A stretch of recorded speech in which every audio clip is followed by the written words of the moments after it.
as Senior Vice President for Strategic Grant Acquisition, where I lead Northwell Health Services research team, which is made up of multi-methods researchers. What multi-methods researchers do is they don't only look at the quantitative data, we look at qualitative data. So there's an emphasis on the patient and what the patient cares about and what the patient wants, like focus groups, structured interviews. These are the kind of things we do while we're doing a clinical trial to inform the trial to the best of our ability. My team focuses upon conducting research to improve quality of care for people living with chronic illness. And it's been a very, very rewarding career for me. It's stressful at times because I live and die by the grant, and you have to compete for those kind of things. But more importantly, I'm thrilled with the fact that we have published quite a few studies that have really moved the dial in several areas, from what works in telehealth management to HIV and how to get the word out around ways to protect yourself. And now to our most recent area of focus, which is improving organ donation in New York State. So I first learned about the need for this kind of research when I was approached by our director of kidney transplantation, Dr. Ernesto Momenti. He came to me, I really didn't know him, but he was very upset and frustrated by the fact that too many of his patients were dying while waiting for an organ. And he knew that I had led some very effective public health research interventions in New York around HIV infection. And he said, could we work together to kind of find ways to get people to donate in New York? And I said, of course. And immediately we put together a team to try to understand and address this serious problem. So these are the scientific collaborators who, along with Ernesto and I, have tested some interventions in the New York metropolitan area. So the first three people on the left are members of my staff.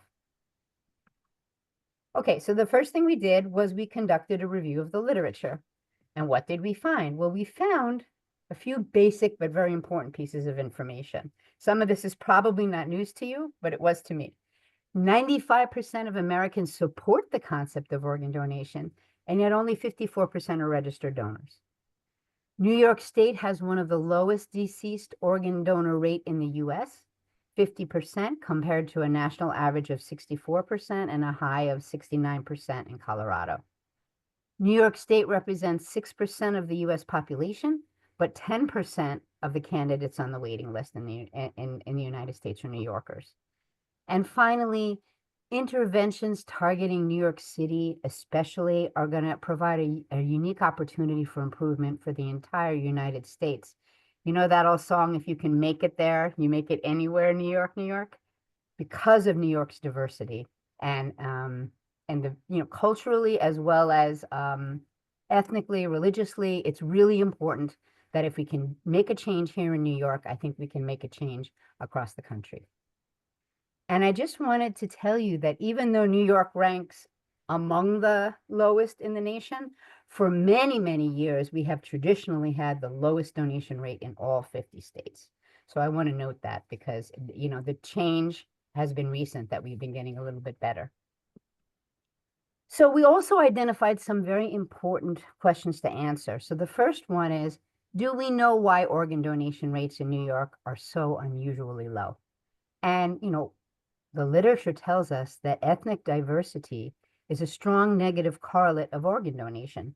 So areas like Montana, where the population is very homogeneous, everyone goes to the same church, everyone eats the same cheese, and everybody donates. Those are the areas where organ donation rates are very high.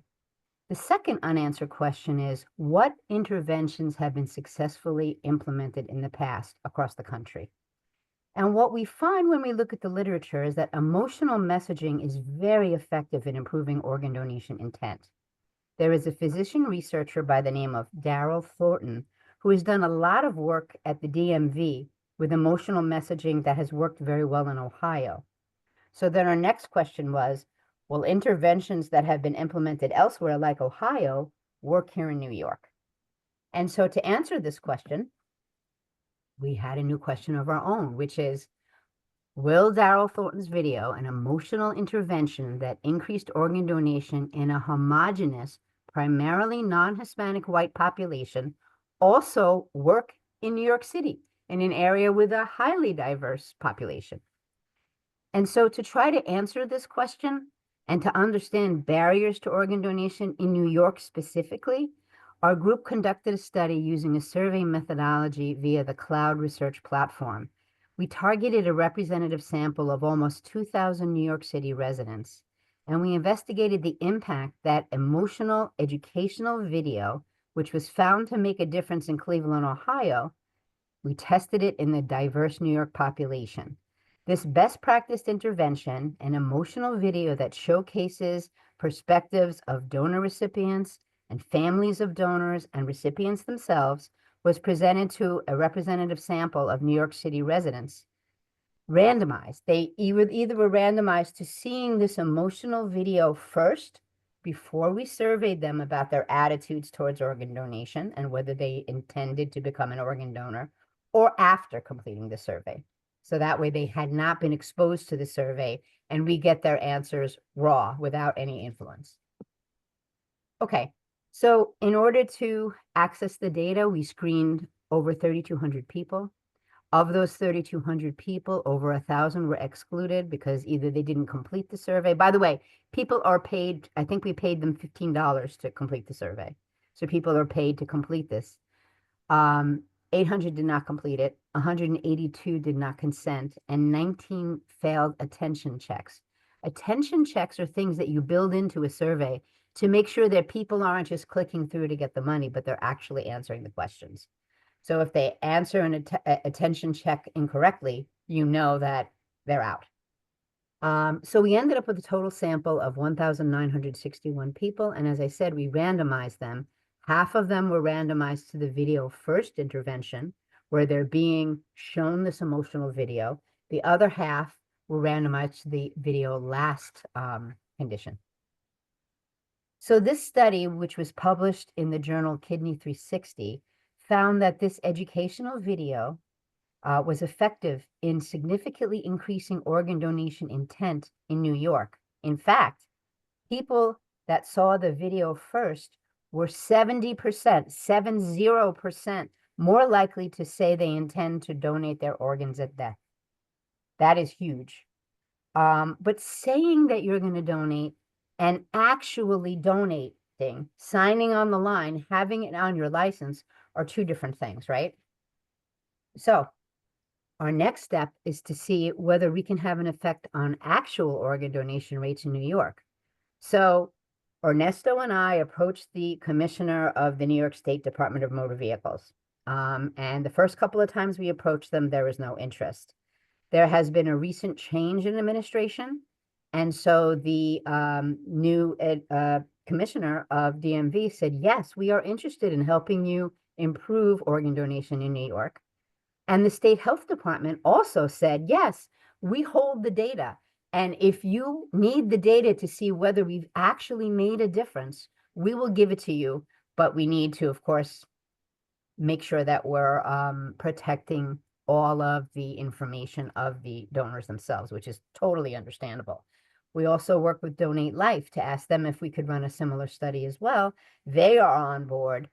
And what is amazing to me is that the United Way of New York State has offered to conduct focus groups in every area of New York State to make sure that this video we're going to be developing is not only acceptable and feasible for use in New York City, but it's also acceptable all across New York State, because New York City is very different from the rest of New York State in terms of ethnicity, in terms of geography, I mean, a lot of different things. So amazingly, all of these parties have agreed to work together to submit a proposal to PCORI, which I guess Lisa has told you all about. It's a special federally funded research group that is very, very focused on the patient and what the patient wants, and not so much on the clinical trial itself. And so in October of 2024, we submitted a letter of intent to PCORI that told them, here's our data. We're showing a 70% willingness to donate now, increase in willingness to donate. Are we actually going to be able to do the next step? And so they approved the letter of intent. and they invited us to submit a full proposal. So this application was submitted just this past Tuesday, and it proposes a community advisory board to lead the study. And as you can see, it's broken down into 4 regions of New York State. There's actually more regions, but just to make it workable, within our time frame of the grant. So we have the Metropolitan New York region, where Lisa Thompson's going to be our patient partner. In the Capital District in Albany, we have people from the State Health Department that are really involved in the state DMV. And the most important thing is that we want plain old people, not people who have a vested interest. The first time I put this grant application in, this board was comprised mostly of organ recipients. And Bocoria said, no, you want to change the average New Yorker. So that's who you need on your community advisory board, which is why it is the way that it is. So obviously Central region, Western New York region, and the United Ways in each region will be hosting these focus groups. And what's beautiful is that, on these community advisory boards, everyone's an expert. The doctors are no more important than the patients. And so it's a beautiful thing to be able to have very frank, open discussions with patients and with clinicians all at one time. So my research, just a little bit about me. My research has been funded. I've been principal investigator 3 times on Bocoria funded studies, and which is unusual. And timing really is everything. And I have tried to do this. Ernesto and I have tried to do these kind of studies before, and the timing wasn't right. And now you have the state DMV on board, you have the state DOH on board, you have Donate Life on board. I mean, it's all working at the United Ways. It's all working out beautifully. I'm hoping, but we have to wait 6 months to hear whether or not we will be approved for this study. We're doing this in English and in Spanish. And the reason we're using DMV is because it is the current standard for organ donation registration. Now, I don't know if you guys have spent any time in DMV, but can you think of a place that you're less likely to be benevolent than sitting there, in that crowd? So things have changed since COVID, and a lot of people are really interacting with DMV online. So this study itself is going to be an online study. When people come to DMV, they're going to go into one of 2 groups, either the video first or the video last group. And then we're not only going to find out whether they intend to donate, we're going to find out, did they actually do it? So that's the really, really exciting part of this application. What I would like to do, and I don't know if this is going to work, but I would like to show you the video that we're envisioning. It's not there yet. And George, I had said to you that we were working with a producer at NBC. I just did get his name. It's Richard Todd Lewis. And this is it. I hope that you can hear it. I'm going to try. Hang on one sec. Put this down, and hopefully I can play this for you. Let me know if you can hear. If you can't, there will be words scrolling at the bottom, closed caption. So hopefully this will be something worthwhile. Here we go. Maybe we don't go. It does not seem to want to play. Okay.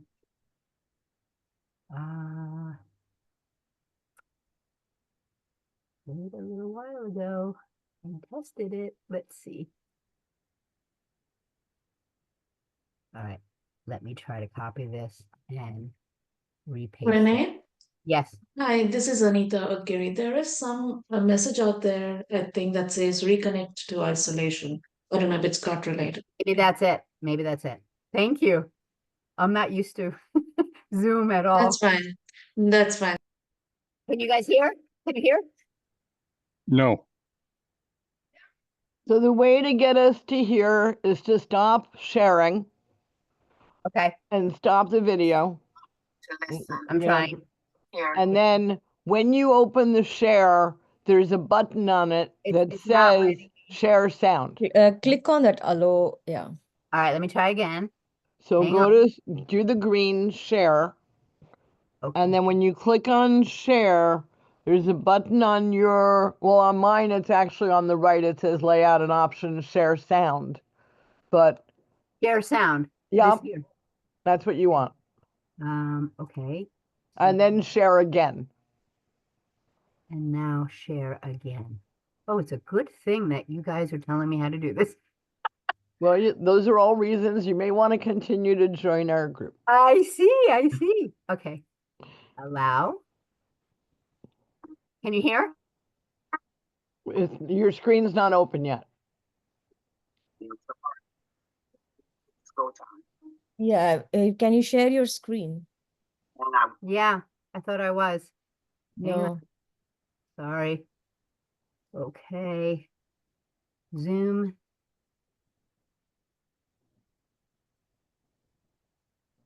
Oh, this is really frustrating. I know it happens. Share. Okay, I am screen sharing now. Yes. Okay, now start your video. Let's try it. There you go. Yep. And then if there's a button on it that will let you do full screen. Just stop to listen and hear a story of gratitude.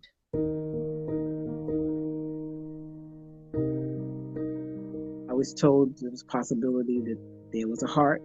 We and know knew her. It was go time. Yeah, Roxanne. Sunday they woke me up. And I woke up and I was alive. It was amazing. They didn't say anything, they just gave me the picture. And when I saw the picture, I knew it was my donor.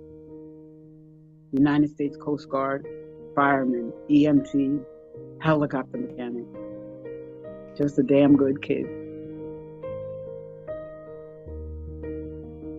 At the time, I was 10. That year, around Christmas time, the hospital had this Santa go around to all of the children's wards. And so the Santa would ask everyone what they wanted for Christmas. And when he got to me, I said that I wanted a new heart. Actually, I did get a new heart very shortly afterwards. That's just like the one part of my life that I would probably characterize as miraculous. Oh, New York is the best. I love New York. We've got oceans and lakes and streams and mountains, and it's a playland. The energy of the people here, the diversity. We are very confident, very bold. They're rough and tough on the outside, like myself, but when it comes to certain things, they know when it's time to do it together. I feel like they're willing to come out and help others, which is why I'm very surprised that we're the lowest on the list of donations.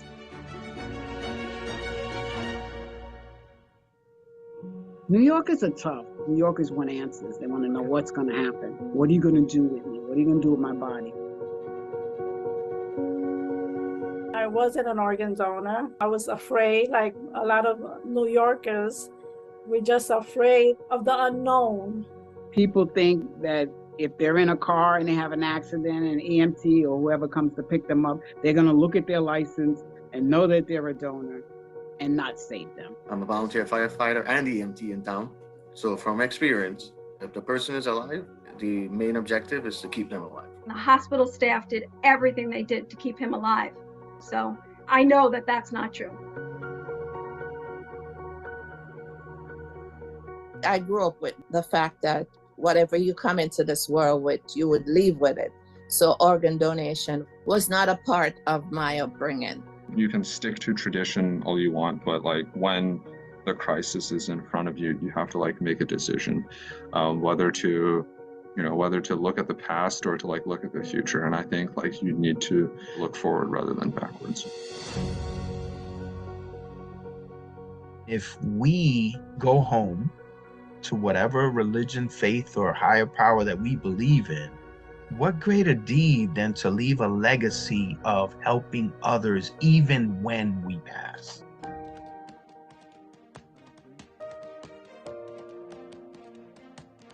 Just the fact that you could save someone's life and improve their life, their quality of life, to be with their family for even a few more extra years, if that's the case. Why not give their wonderful heart to somebody else, but somebody else can live, with such an amazing heart. I got a letter from the family.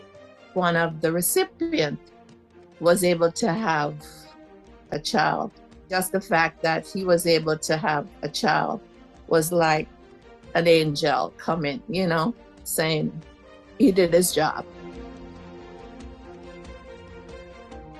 Michael saved a 5-year-old girl. He saved an 18-year-old boy, a 42-year-old man, a 62-year-old man, and me at the time, I was 56. When he passed, when the question came up, are you willing to donate his organs? It really made that process easy because we had discussed it. I knew where he stood on it. We need to get together to eliminate the wait list. And we need to make New York the #1 state in organ donation. Regardless of what side of the aisle, Republican, Democrat, Met fan, Yankee fan, we can come together on this one issue and be proud and raise our ranks. There's nothing to be afraid of. Just go and do it. Organ donation is a beautiful thing. It saved lives, and we can do it. It's up to us to make a difference. Let's do it.